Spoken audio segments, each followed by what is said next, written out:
Isabel assinou uma lei que dizia: a partir de hoje, o negro não terá mais senhor.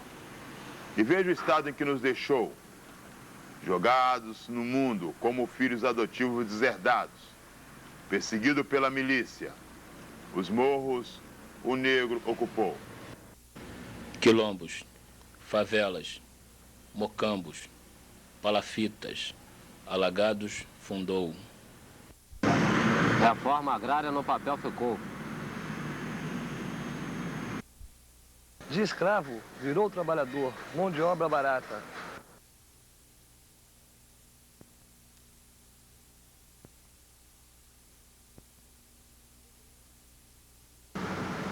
O negro hoje já é doutor, mas para isso ele muito trabalhou.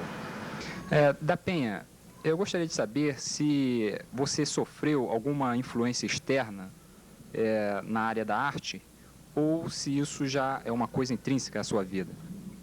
Bom, influência a gente sofre do meio, né? Basicamente. Agora, eu não posso dizer que sofre influência, quer dizer, de artistas. A gente vê tudo, vê televisão, a gente tem os amigos, a gente tem os parentes, quer dizer, do meio, é o todo, né? Quando a gente é formado, assim, de uma forma acadêmica, né? Você tem a influência dos professores. Agora, quando você é autodidata, no meu caso, né? A influência que você tem é a influência, assim, do todo, né? Do geral.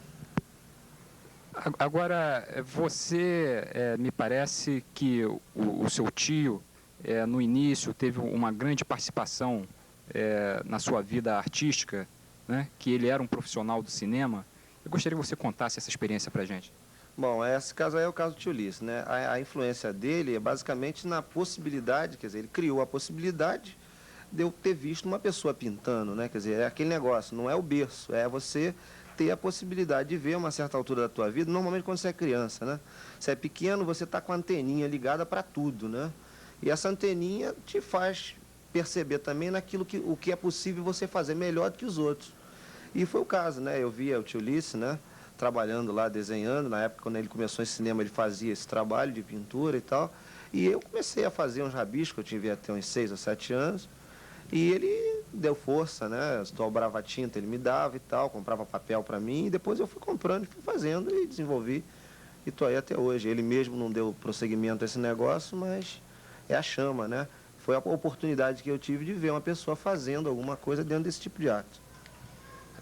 Bom, você retratando o subúrbio carioca, né, o negro, a figura do negro, né, na sua obra e no subúrbio carioca, ele está presente, né, de uma forma muito marcante. E como é que você vê, você conseguiria falar isso para a gente? Bom, essa questão do negro, né, a questão não é bem do negro, é a questão da cultura suburbana, né, essa cultura. Eu acho que a gente só é bom e só faz direito aquilo que você conhece bem. Quer dizer, você só pode falar bem daquilo que você vê toda hora, que você respira, que você está ali olhando a todo tempo. E eu convivo, eu respiro o subúrbio, eu participo dessa. É a escola de samba, é a questão da religião, é a questão da brincadeira de rua, é a questão a efervescência do subúrbio em si. É isso que eu tento passar no meu trabalho. E a questão do negro é porque a minha possibilidade de falar está ligada à capacidade que eu tenho de ver as coisas, né? Eu coloco o que eu vejo. Eu convivo no subúrbio, e no subúrbio tem mais negros, tem mais manifestação cultural de procedência negra, e essa procedência que vai acontecer no meu trabalho também. E como é que você vê o movimento negro hoje aqui no Rio de Janeiro?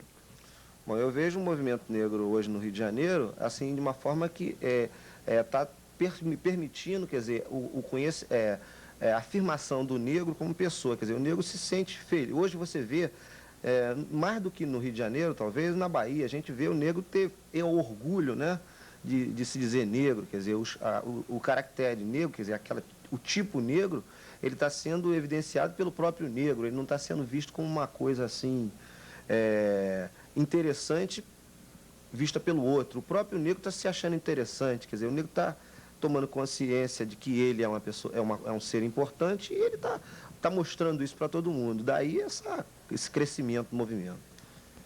Agora, você, como um artista negro e que tem uma consciência racial muito forte, né? Você vê que as instituições negras, ela hoje desenvolvem o seu papel? Bom, quer dizer, dentro da conotação artística, eu acho que essas instituições, elas já produziram coisas muito antes, né? Quer dizer, a gente parar de pensar em termos de movimento negro e falar só de 78 para cá, a gente vê que as escolas de samba, que são muito antigas, quer dizer, que são relativamente antigas, elas já faziam esse papel, quer dizer, elas deram a possibilidade ao negro de aparecer como artista, de colocar a cultura negra. Quer dizer, basicamente, esse movimento negro, ele começou, eu acho que desde o tempo da época que o negro apareceu, o movimento negro apareceu, principalmente a gente domina as artes no Brasil, quer dizer, quando a gente não no meu caso, quer dizer, o detentor, quer dizer, a pessoa que produz a arte, a gente está presente nela como tema. É difícil você ver um grande pintor brasileiro que ele não vá beber nessas águas, que ele não venha dentro da cultura negra, ele não venha, quer dizer, a nossa cultura é negra, então essa cultura está presente aí na arte. Eu acho que não começou com o movimento negro, né? Agora, a questão das instituições, eu acho que elas estão se aprimorando aí. Você vê dentro das associações de moradores, tem bastante negro e tal. Você vê aí, já estão alguns deputados e tal. Eu acho que isso aí é questão mesmo é uma questão do Brasil em si, é uma questão social, não é só do negro. Se organizar e colocar representantes e tal, isso é uma questão geral, do povo, não é do negro só.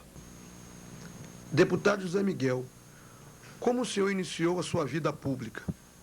A minha vida pública eu iniciei em 75, que fui eleito deputado estadual, e exerci até 79.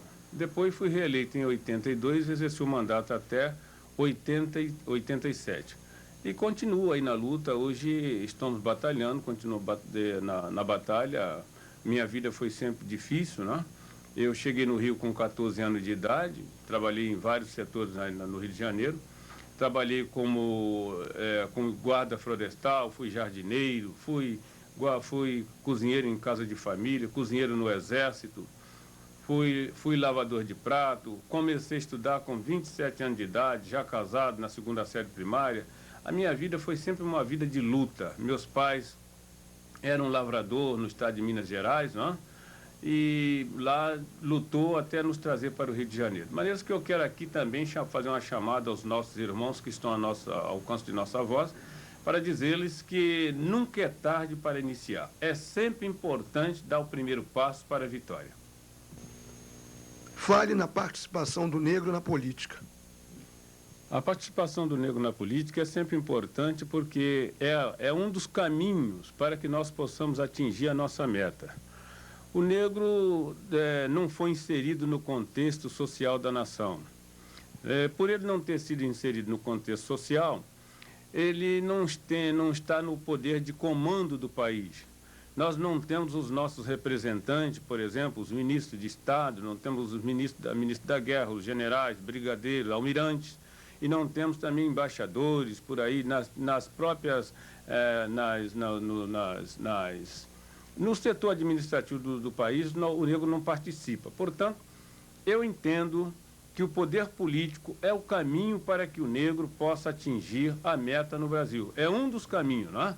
Agora, essa participação do negro, ele deve pertencer a esse ou aquele partido, deve ingressar nos partidos políticos, porque no partido político ele tem condições de amanhã ele se eleger vereador, deputado estadual, deputado federal, senador, chegar a ser governador, prefeito, por aí afora. Então, a presença do negro na política, a participação dele é mais do que importante, porque a nossa vitória, a nossa luta está dentro das câmaras, dentro das casas legislativas. Nós precisamos de representantes nas casas legislativas para criar as leis para lutar contra essa discriminação que ainda reina no Brasil.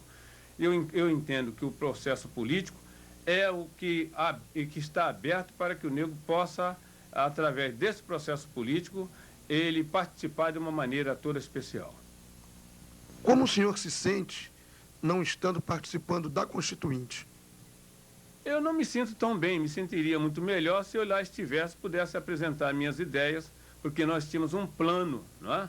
Um projeto para levar para a Constituinte, vários pontos pontilhados, por a reforma agrária, por exemplo, latifúndios improdutivos, a reforma tributária, a reforma do ensino, Mas esses pontos, alguns companheiros, alguns constituintes, até inclusive do meu partido, já apresentaram. Sua opinião sobre a Lei CAO? A minha opinião sobre a Lei CAO, eu acho que ela é muito importante, ela é eficaz. Por quê?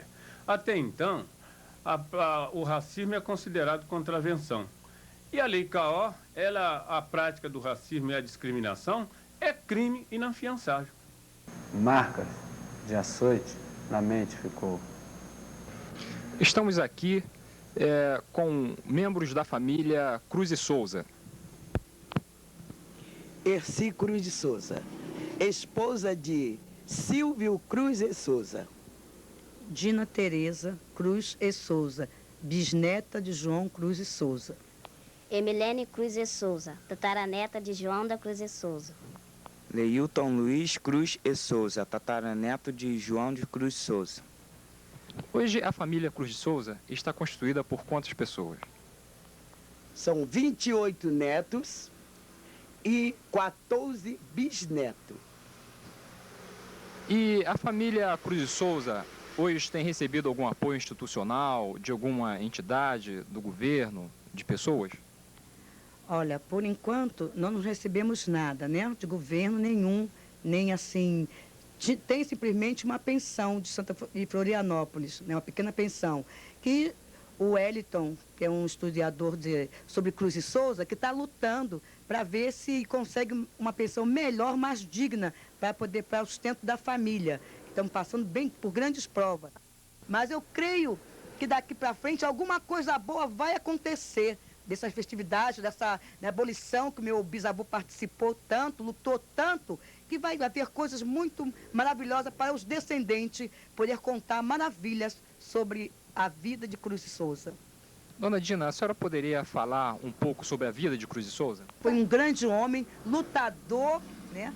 Um homem sofrido, marcado mesmo pela vida, pois cedo perdeu seus pais, não conheceu seus pais, né? Teve que lutar para a sua sobrevivência, viajou muito pelo esse grande Brasil, né? Fez grandes coisas, né? Que ele merecia muitas honras melhores, os colégios ser mais divulgados, né? Aquele estudo, para as crianças aprender quem foi Cruz de Souza.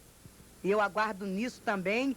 E um lugar na Academia de Letras, uma cadeira para ele ali, porque é o meu sonho ver ali. Poxa, esse nego deu tudo dele, né? Para poder chegar, não conseguiu, porque, tragicamente, a enfermidade, a miséria que ele se encontrava, não deu para ele ver, porque eu tenho certeza que meu sonho dele também está sentado naquela cadeira, como um dos grandes também de lá. Mas eu sei que um dia, não está muito longe, o sol vai raiar para os Cruz e Souza. Agora, na família, alguém segue os passos do poeta Cruz de Souza? Sim, a tataraneta de Cruz de Souza, Emilene segue os passos do avô. Eu já falei, se prepare para sofrer que nem o bisavô. Sou Magno Moreira, Magno da Silva Moreira, artista popular, né? Músico, artesão e negro. Né? A gente fica um pouco preocupado com a situação geral, a situação do Brasil, a situação do negro, mas a gente tem que ter claro, né, além de tudo isso, além de ter a preocupação enquanto organização, né, se organizar, reivindicar as coisas, a gente tem que ter claro que nós somos um país híbrido, né, latino, nós somos mestiços e essa mistura de raça, ela nos limita um pouco, condição de reivindicar só como negro, a gente tem que reivindicar como pessoa, como gente. O nível humano, o nível das pessoas tem que subir, né? A partir de uma consciência geral. E eu acredito que através da arte, né, alguns têm o privilégio tem o dom, né, de, através da arte, passar esse tipo de coisa, ajudar nesse tipo de... pela consciência, passar através da música, através da escultura, teatro, né? a gente passar esse tipo de coisa. Eu acho que o artista deveria se preocupar com isso. O artista deve ter esse tipo de senso, né, interior. Acho que é por aí. Eu acho que o artista está num plano de... Ele é artista não é porque ele tem uma graça divina, um dom bendito, não. Ele deve ter uma responsabilidade muito maior, né, porque ele tem um dom e deve passar as coisas de uma forma mais clara para as pessoas. Ele deve ajudar, ou seja, esclarecer. Entendeu? Então, eu acredito que no Brasil, por causa dessa mistura, desse rebu, né? Aqui nós temos... A gente convive com os artistas pela rua. Eu pego o ônibus todo dia, pego o trem, né? E tô aí vivendo, e tô me esbarrando com os artistas. Então a gente pode não ser... Acredito que o pessoal se preocupa muito em comparar o cidadão brasileiro com o cidadão europeu, o cidadão do primeiro mundo. A gente tem que se preocupar com a gente, né? E a gente tem que dar valor a esse lance artístico natural, essa leveza, que nós temos, entendeu? Então, a partir disso, né, melhorar a nossa realidade, né? Porque a gente vive esfaqueando uns aos outros e a gente não consegue chegar a lugar nenhum com isso. Então, sem discutir muito política, religião, sexo, raça, a gente deve abraçar isso na realidade, né? E procurar fazer alguma coisa prática, começando por si mesmo, né? Melhorando você mesmo como pessoa, se preocupando. A revolução é individual, eu acredito, né? Você se melhorando, você ajuda as pessoas que estão em volta de você a melhorarem, né? E passa o que há de melhor, o que tem de melhor de você para todo mundo, para as pessoas de uma forma geral. E por acaso eu consigo, né? Através do trabalho, muita batalha. Pode parecer que também é muito fácil chegar e concluir, fazer as coisas, né? Passar os trabalhos, a música, é bonito e tal. O filho do empresário aparecer na televisão e tal, quer dizer, tudo está muito seguro por eles manipulam muito e é muito difícil a gente entrar, furar essa barreira, né? Mas tudo bem, a gente trabalha aqui do nosso nível, né? Trabalha, toca pro vizinho, né? Canta aqui, vende o nosso trabalho nas feiras populares. O importante é começar por baixo também. O trabalho é cumprido, né? A gente não vai mudar, melhorar as coisas de uma hora para outra. A gente vai melhorando, a consciência vai melhorando a partir dos anos, né? E eu acredito que assim a gente venha, né, a melhorar, a dar um salto, né? Desse ano para o ano que vem a gente melhora 1 grama, tá bom, né? Não dá para ser mais do que isso, né? Não dá para ser muito mais do que isso. Agora é importante a gente ter consciência desde já, né, como cidadão, como pessoa, como negro, como branco, como mestiço, como índio, né? E começar desde já, né, a melhorar, a se melhorar, né, para ajudar o resto das pessoas. O racismo não acabou. Lema Batista, sou moradora do Morro do Andaraí, militante do movimento de favelas, do movimento negro e do movimento de mulheres. Esse ano pra gente é um ano de muita preocupação, né? Porque está sendo um ano de comemoração do centenário da abolição. Comemoração principalmente pelos órgãos oficiais dos governos. É uma coisa que preocupa muito a gente, na medida em que a gente, enquanto movimento popular, consegue detectar que a situação do negro do Brasil hoje não é uma situação de abolição, e sim uma situação de ainda escravidão. Essa situação do negro no Brasil preocupa muita gente na medida em que consegue ainda, até hoje, principalmente os organismos oficiais, esconder a nossa verdadeira situação. Conseguem ainda ter o discurso da tal democracia racial. E até por isso eles conseguem fazer o centenário da abolição. Enquanto nós, no movimento negro, costumamos dizer que é o centenário da Lei Áurea. E quando a gente diz que o negro não houve a abolição da escravidão, a gente diz em cima de dados reais, de muitos dados reais. É simplesmente dizendo como é a situação do negro no Brasil hoje. Não são mentiras, são fatos constatados. Por exemplo, a gente consegue ver que hoje as mulheres negras são alvo, né, assim, do governo oficial para uma política de controle de natalidade que eles chamam de planejamento familiar. Mas a gente sabe que é controle de natalidade mesmo, que inclusive tem uma política racista de exterminar com a raça negra. Quer dizer, eles fazem uma política, né, controlista, tentando de imediato diminuir o nascimento de crianças negras. Então a gente detecta também, né, a situação de escravidão do negro no Brasil hoje pelas condições de vida em que se encontram. Por exemplo, chegando aqui numa favela hoje, a gente consegue ver que a maioria dos favelados são negros.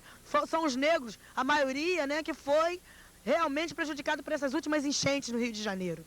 São os negros hoje que a gente consegue ver no subemprego, como os camelôs, né, no pior sistema trabalhista existente, sem carteira assinada, sem nada.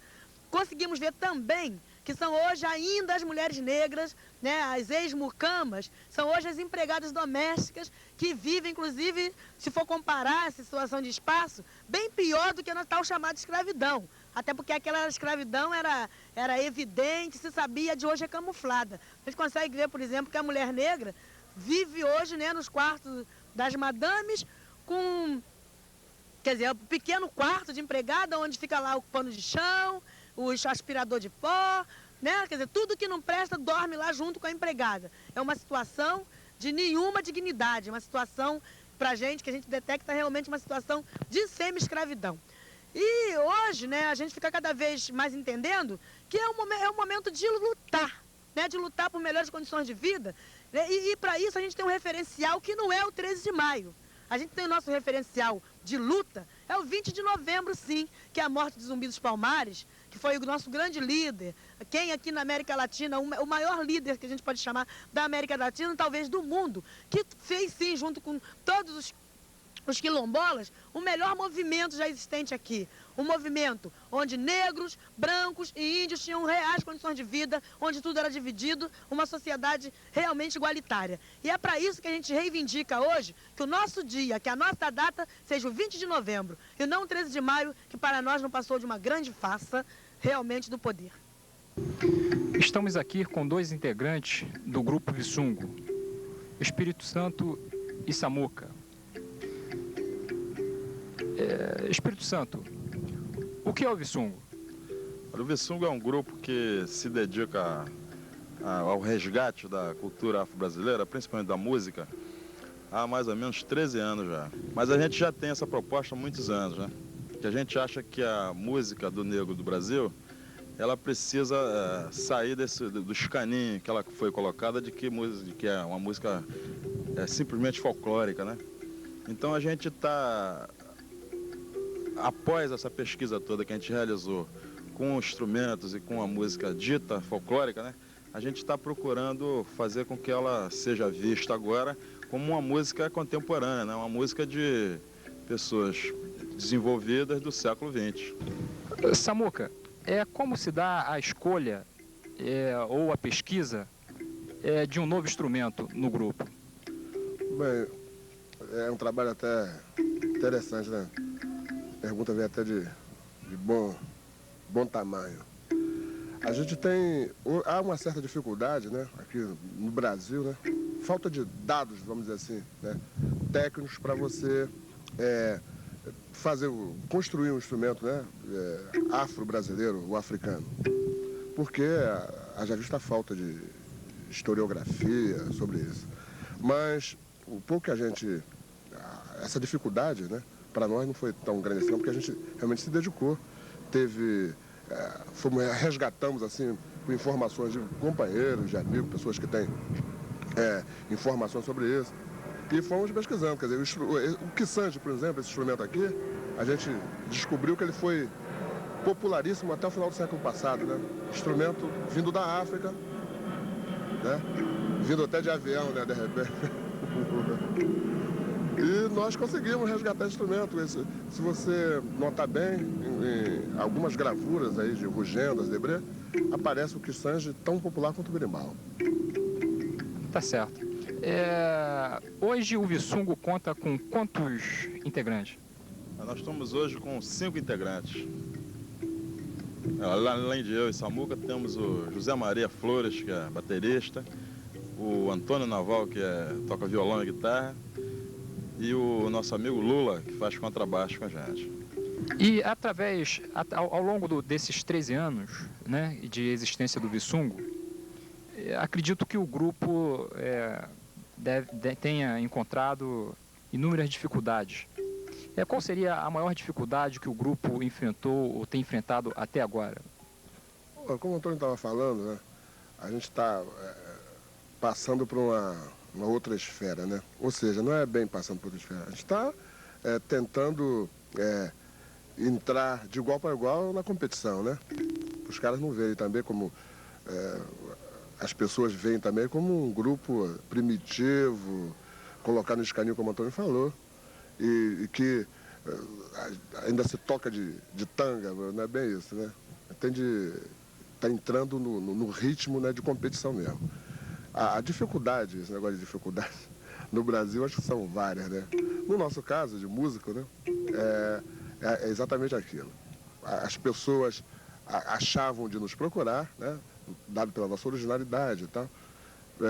Nessas épocas assim, né, meias representativas, referente ao negro. 13 de maio, 20 de novembro, dia do folclore e tal. E a dificuldade é exatamente essa, de não colocar você no mercado geral, né? Um grupo como o nosso, não nos olharem com naturalidade, né, dentro da música, né? No campo musical, né? E essa talvez seja, além de outras, né, que agora de repente até foge um pouco. Mas essa eu acredito que seja uma das dificuldades assim que a gente segurou mais, né? O que representou o filme Chico Rei para o Grupo Vissungo? Bom, o Chico Rei foi uma experiência marcante, né, para o grupo. Porque no Chico Rei a gente começou a desenvolver esse trabalho de oficina de instrumentos de música mais profundamente, né? Porque a gente foi convidado para construir instrumento de cena, né? O Chico Rei também representou um disco, né? Que a gente é o único disco que a gente tem até hoje, nesses 13 anos. A gente tem 80% desse disco, né? E significou também essa passagem da gente, né? A gente se considerou realizado num trabalho de pesquisa folclórica, né? Digamos assim, com o Chico Rei. Após o Chico Rei, a gente se sentiu à vontade para desenvolver o nosso trabalho para esse sentido de música negra contemporânea que a gente está fazendo agora. 100 anos depois, nada mudou. Nós precisamos de escolas profissionalizantes gratuitas, porque chegamos à idade adulta sem chance de competir com as pessoas de melhores condições financeiras. Por que os negros não têm acesso de escolas técnicas e faculdades? Por quê? Valdir Onofre, ator e diretor de cinema. Valdir, como é o mercado de trabalho para o ator negro? O mercado de trabalho para o ator negro aqui no Brasil, praticamente, vocês conhecem, o espectador conhece, que é praticamente nenhum, né? E exatamente aqui na Terra, no Brasil, onde existe maior número de negros fora da África, né? E, no entanto, os que comandam o visual brasileiro, quer na televisão, no teatro, na propaganda, né? O negro simplesmente não existe. O visual, eles mantêm como visual ariano, a visual europeu. Eu não reivindico nenhum visual negro para o Brasil, para a televisão, para o cinema, para o teatro. Reivindico o visual brasileiro. Eu não estou na África e não estamos na Europa, né? Então, o que pode se ver, o que se vê na televisão, né, são meia dúzia de pessoas que tratam de marketing, né, que acham, né, que o povo quer esse visual, né? Então, eles tentam daqui, dali, então, estão lá com o visual impondo, né, o racismo, o preconceito, o machismo, que vem desde o regime patriarcal, né? Aí vem aquele rolo todo de preconceituosos, né? Contra a mulher, contra o negro, contra o... Enfim, o negócio é preconceito, né? Tem institucionalizado o preconceito no Brasil. Então, na televisão, por exemplo, você vê a única tentativa de ter uma família de negros constituída foi numa novela que, inclusive, eu participei, né? Eu era o seu Rangel e tal. Mas, de repente, também a Zezé Mota, que era minha filha, aí começou a ser já empregada dos brancos, tal, tipo arquiteta, mas empregada e tal. Um negócio assim muito acanhado e muito, sabe, forçado. De repente, eles botam também o Milton Gonçalves, né, para fazer um psicólogo e tal. Mas aí sem parentes, sem aderentes, sem ninguém, né? Não tem vizinho, não tem irmão, não tem tio, não tem nada. É um cara que caiu do céu. Né? Então, exatamente, aí tem aquelas pessoas que estão lá na Globo, né, para dizer que não tem preconceito, não tem racismo, então fica algumas meia dúzia de negros, né, o Milton Gonçalves, o Grande Otelo, tá, coitado. O Grande Otelo é um gênio, né? E, no entanto, está lá sendo, assim, pela caridade do Marinho, né? Gilberto Marinho, sei lá, não sei bem o nome do cidadão Marinho lá, para sobreviver. Então, ele é um gênio, o Grande Otelo todo mundo sabe que é gênio. Então, dá uma oportunidade a todos os humoristas. Por que não dá um quadro a ele? Então, a alta televisão quiser dar um quadro ou qualquer coisa assim, não dá, porque ele está preso ali ganhando um salário mínimo. Não sei se o Grande Otelo souber dessa coisa aí, vai ficar aborrecido. Mas a verdade é essa. Vê lá, ele está lá um negócio assim que da caridade da Globo, né? Está lá e tal, não pode sair, aquele dinheirinho e tal. Então, ele faz os shows e tal. Né? Então, eles são acanhados e eles impõem. É um institucionalizado, tem 100 anos que está fazendo aqui o negócio da abolição e tal, né, de Araque e tal. E continua a mesma coisa. Só que é mais terrível, mais disfarçado, porque é disfarçado. Você não tem como brigar, não tem como reclamar. Então, você fala com os amigos brancos, não tem, não tem. Então, você está na cara, mas o negócio é tão institucionalizado que você não tem saída. E, então, o que tem que fazer? O ator... por exemplo, eu como ator, né, e muitos outros que começam, vai bem e tal, e tende a pressão, até que a pessoa sai. Mas eu insisto, eu continuo brigando, lutando, e não saí da luta, né, estou na luta. Então, agora, para você sobreviver, o cara tem que ser gênio. Então, de repente, eu tenho que escrever o roteiro, dirigir o filme, interpretar e correr atrás de dinheiro. E de repente estão as pessoas de Dias Gomes, de esquerda e tal, não sei o que, o cara do povo e tal. Mas ele não faz, ele desconhece. Mas o racismo é tão institucionalizado que o cara que é dentro do Partido Comunista e tal, o Dias Gomes, não sei o que, já foi formado no Partido, mas ele mantém. O visual é o capitalismo que quer, assim? Mentira, não é o capitalismo que quer, não. Mentira. Por quê? Porque o Orfeu do Carnaval, o maior sucesso na Europa foi o Orfeu do Carnaval. Foi um filme que só tinha negro. E eles falam que foi filme brasileiro, a maior parte do filme brasileiro, o europeu não conhece, mas conhece o Orfeu do Carnaval. Fez o maior sucesso do que mesmo a Dona Flor e seus dois maridos. Né? Inclusive a Dona Flor e seus dois maridos, aquele personagem era negro. Né? Mas o visual brasileiro e tal. Então o cara botou o Vilk, né, para fazer o Malandrinho. Malandrinho é mulato, né? Todo mundo sabe. Então vem o Ópera do Malandro. Mas o malandro é o mulato, o negro. Não, está lá o branco. Tá. É o tal visual brasileiro, o visual, falso visual. Então, isso é uma coisa que tem que ser espalhada. Estou procurando a tribuna, desde que me dei a tribuna, eu estou para denunciar essa, sabe, os amigos, nós somos tudo amigos, bate nas costas, não vai, então, genial, você é genial, eita, genial. Mas o maior racista é que ele não abre espaço. Ou então vai fazer, o Rodrigues não gosta de fazer papel de negro. O que é papel de negro? É motorista ou é capanga, o cara que mata, é o cara mau. Então o negro é o sinônimo de mal. Para eles o negro é o sinônimo de mal. É o traficante. Mas nenhum delegado eles não dão. Não tem a oportunidade do Procópio Mariano fazer um delegado e cortaram. Não um delegado negro. E o que os atores negros estão fazendo no combate contra o racismo? Aí, não sei, é difícil, né? Porque os atores negros que sobrevivem a essa batalha, uns estão empregados, né? Bem empregados, e não vão se arriscar a perder o emprego, não sabem fazer outra coisa. Emilene, como chega a inspiração para você? A inspiração chega onde eu estiver, em pé, sentado, deitada, a inspiração chega. Aí eu passo tudo o que eu penso para o papel. O sobrenome Cruz e Souza pesa? Não, carrego com bastante dignidade o sobrenome Cruz e Souza, porque é o nome de um negro que muito tem a ver com a cultura negra. Você sabe o que é ser negro no Brasil? Ser negro no Brasil é lutar por nossos direitos e pela liberdade que ainda não temos. E o escravagismo continua. Estamos na Cinelândia, no Comitê do Movimento Negro do centro da cidade. E vamos fazer uma entrevista com o companheiro Aderaldo Gil.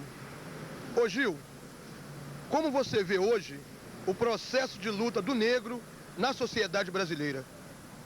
No meu entender, o negro hoje tem um desafio a cumprir no ano do centenário da abolição, que é colocar para a sociedade brasileira o verdadeiro sentido da luta contra o racismo no Brasil, que é colocar a luta contra o racismo como uma alternativa de transformação dessa sociedade, levando a discussão da questão racial para todos os setores da sociedade e realmente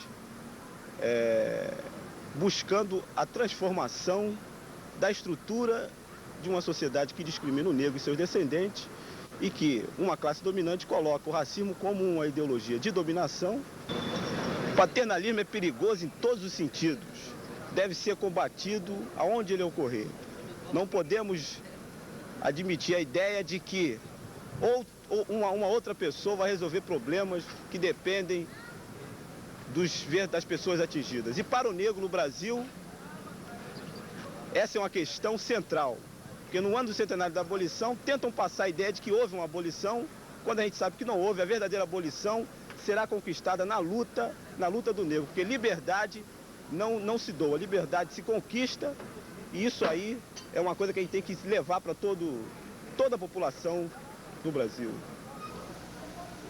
Edinho, qual a sua profissão? Eletricista. Existem cursos ou escolas de formação para eletricista no cinema nacional? Não existe. Existe a Embrafilme, né, que é a empresa brasileira de filmes e tal. Existe curso de assistente de câmera, som, mas eletricidade, maquinária não. Essa profissão a gente aprende geralmente fazendo. Isso na realidade, quer dizer, aqui, né, especificamente aqui na turma da pesada, que é uma cooperativa disso mesmo, né, de eletricista e maquinista, que tem pessoas aqui que têm mais de 30 anos em cinema. E essas pessoas que de uma forma ou de outra é que passam essa informação, na realidade. Eu tenho 16 anos já que trabalho, e quer dizer, entrei em cinema, a pessoa com que eu comecei a trabalhar, na época que eu entrei ele já tinha 30 anos que trabalhava em cinema. Então, na realidade, essa função, quer dizer, se aprende meio fazendo, né? O que não é ideal, né? Porque cada um tem uma maneira de ensinar, né? Então fica faltando, na realidade, a teoria. O ideal seria que a Embrafilme, né, já que ela tem esses cursos, que já é de assistente de câmera e som, seria bom até para o próprio cinema, né, que eletricidade, maquinária, eletricidade principalmente, né, até porque tem que se saber mesmo um pouquinho mais da teoria. Então o ideal seria, né, que a Embrafilme abrisse mais para as pessoas aprendessem mesmo mais da eletricidade, mais da parte teórica da eletricidade, que é importante. E quais as condições do mercado de trabalho para o espectro negro? Quer dizer, a gente não pode, no fundo, quando se fala em negro e mercado de trabalho, a gente não pode só essa coisa falar do cinema, né? Eu acho que, de uma maneira geral, né, a própria formação política do Brasil, o negro não tem muita chance, né? Não é só no cinema, quer dizer, você não vê o negro em função de destaque nenhum, né? A função do negro no cinema, até porque, vamos supor, no cinema, nós não temos autores negros, né? Então essa é uma grande dificuldade, quer dizer, não se faz história para negro. As histórias são feitas para branco, que para negro é coadjuvante. Então, eu acho que o maior problema que falta são pensadores negros. Isso se falando no cinema. Se falando em termos de Brasil, essa coisa da vivência do negro aqui no Brasil, é isso mesmo, né? Mas estamos chegando lá, né? quer dizer, está se fazendo, se faz 100 anos amanhã da abolição. Quer dizer, eu acho que até um momento, né, eu já vejo isso eu já vejo alguma coisa, né, já existe umas preocupações com as reivindicações negras, quer dizer, você vê o aparato policial que está aí fora, uma manifestação negra que vai ser uma coisa super pacífica. Mas, quer dizer, mas já existe. Então, quer dizer, eu acho que estamos no caminho legal, o negro está tendo consciência, né? E o que é mais importante, né? Está tendo orgulho de ser negro, né? Essa coisa. E isso é que é mais importante, a pessoa ter consciência do que ele é, não ter vergonha. Porque, pô, não existe vergonha nenhuma essa coisa de ser negro. É bonito, enfim. Acho que isso, acho que essa coisa da chance do negro no cinema não se tem mesmo, mas não se tem isso na vida toda, no Brasil todo, o negro não tem muita condição mesmo não, mas é isso mesmo, acho que é por aí mesmo, a gente vai batalhar e um dia vai conseguir.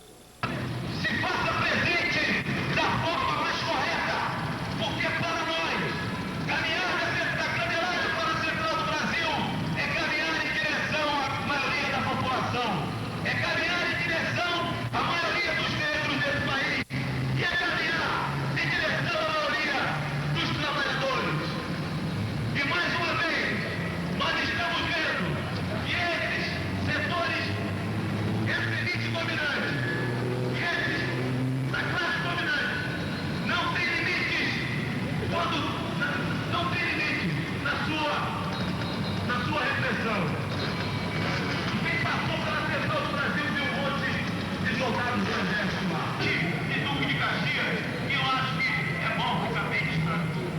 E depois, lá na frente, fazemos um comício e organizarmos um ato público aonde setores da sociedade do movimento negro terão palavra para se posicionar frente ao momento histórico que estamos vivendo hoje. E essa é a divulgação.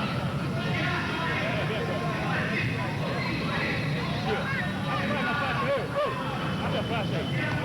Abre a faixa. Tá, agora focaliza. Pega aqui embaixo.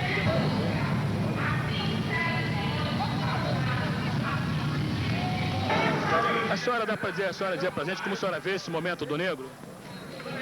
Eu vejo uma demonstração de que o 13 de maio de 1888 não valeu para nada. Nós continuamos na mesma senzala. Por aí estão vendo esse aparato todo para quê? Simplesmente para amassar a nossa voz. Nós não queremos luta, não queremos nada. Só queremos mostrar que nós já sabemos o que somos e o que queremos. É somente isso. Esse clima de repressão que a gente assiste aqui na saída da Candelária, nada mais é do que as classes dominantes tirando as máscaras e tendo que admitir que essa polarização entre brancos e negros teria que ser um dia uma polarização de polícia nas ruas contra a nossa revolta. Mas isso é só o começo e nós vamos vencer. A gente espera que eles façam com que essa luta seja sempre pacífica.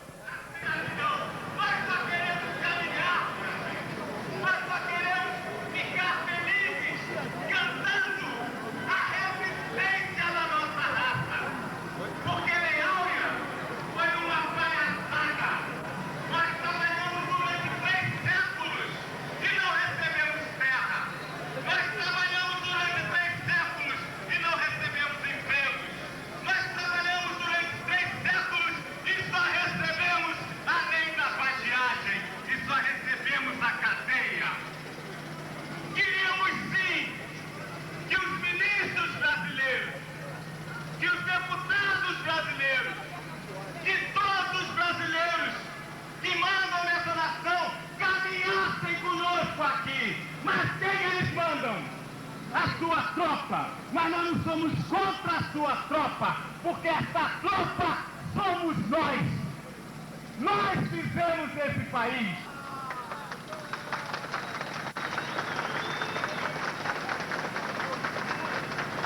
E só dizemos esse recado. Vamos caminhar sim, com o nosso sorriso franco, mas alerta. O nosso sorriso amigo, mas alerta, porque durante 100 anos nos pisaram. querem pisar na estreança. Mas uma coisa, hoje o Brasil já sabe. Nós não aceitamos caridade. Nós ocupamos essa terra. Falar do mérito todo. Continua. Bom, pessoal, é importante a gente compreender que o que nós temos que fazer agora é concentrar aqui.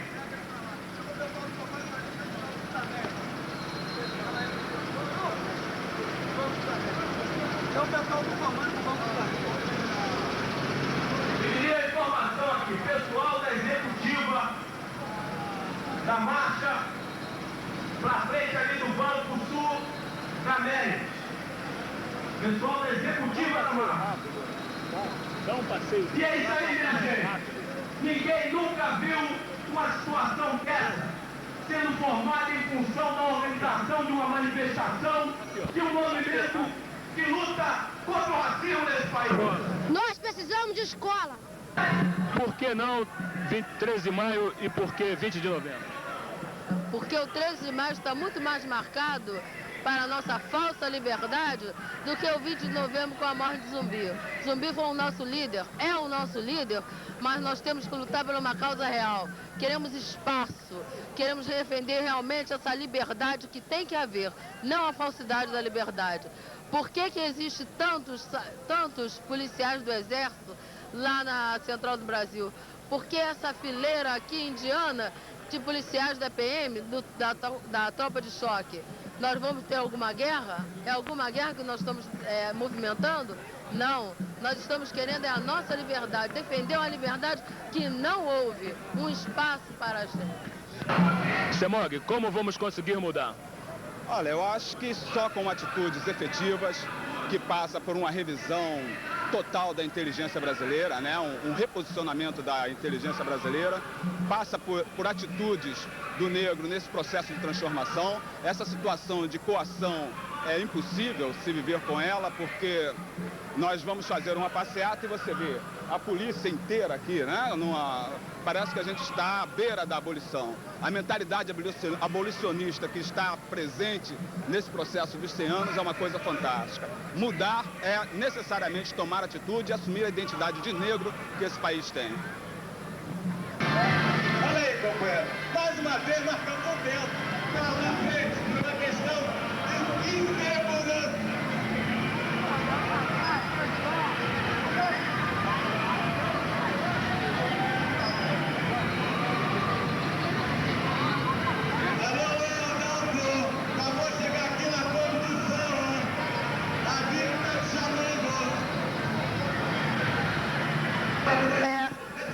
O que eu sinto agora no momento, né? O que eu sinto no momento da discriminação racial que a gente está sofrendo é muita repressão, né? Muita falta de ação, muita falta de assistência, né? Até mesmo de conscientização das pessoas que estão aí no poder, né? Eu sei lá, eu acredito no mundo novo, eu acredito na esperança. Por esse motivo, nós estamos aqui hoje, agora, né? Tentando resgatar a nossa cidadania, né? O nosso amor por nós mesmos.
triângulo aqui.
E a luta do negro pela sua liberdade também.